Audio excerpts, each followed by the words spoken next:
आज आपण अतिशय पौष्टिक आणि हेल्दी असं चटपटीत आवळ्याचं लोणचं बनवतो. तेलाचा एकही थेंब न टाकता वर्षभर टिकणारे एकदम चटपटीत असं आपण आवळा लोणचं बनवतोय. डाग वगैरे नसलेले आवळे घ्यायचे, स्वच्छ पाण्याने आपल्याला धुवून घ्यायचे. धुवून आता आपल्याला हे चाळणीमध्ये वाफवण्यासाठी ठेवायचे. इथे कढईत पाणी ठेवले, त्यावर चाळणी ठेवली आणि 20-1 मिनटं आपल्याला छान वाफवून घ्यायचे. वाफवले की नाही समजण्यासाठी काय करायचं आहे तसं बघा, वाफल्यानंतर ना त्याच्या अशा भेगा पडताय, म्हणजे त्याच्या फोडी एकदम मोकळ्या व्हायला लागतात. थंड करायचे आणि त्याच्या फोडी मोकळ्या करून घ्यायच्या, बी बाजूला काढायचे. बघा चांगली वाफ बसली ना एकदम आरामात त्याच्या फोडी मोकळ्या होतात.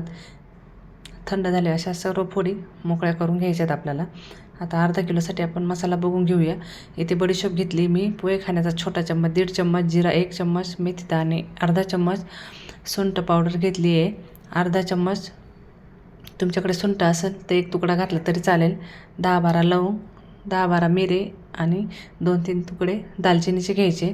आता हे आपल्याला कढईत थोडेसे गरम करून घ्यायचे, जास्त नाही, एकदम थोडेसे नॉर्मल आपल्याला हे भाजून घ्यायचेत.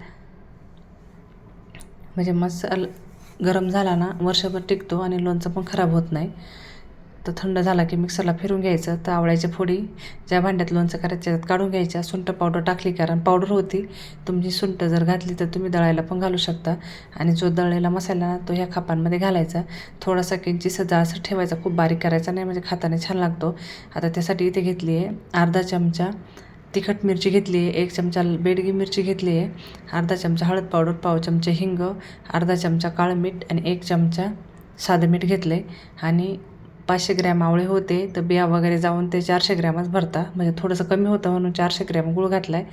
आणि सुंठ हा एक पदार्थ असा घातला ना तर अजिबात तुमचं तुरट असं आवळ्याचं लोणचं लागणार नाही. तर हा पदार्थ आवर्जून घालायचा, म्हणजे तुम्ही न खाणारेसुद्धा आवडीने खातील असा हे लोणचं तयार होतं. एक अर्धा तास किंवा 15-20 मिनटं राहू द्यायचं, म्हणजे मिठामुळे आणि गुळामुळे त्या खापाला पाणी सुटतं.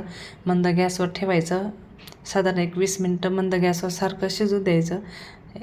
एकदम घट्ट करायचं नाही, थंड झाल्यावर खूप घट्ट होतं ते. असं एकतारी पाक झाल्यासारखं असं बोटाने ना चेक करायचं. अशी तार धरायला लागली ना का झालं समजायचं.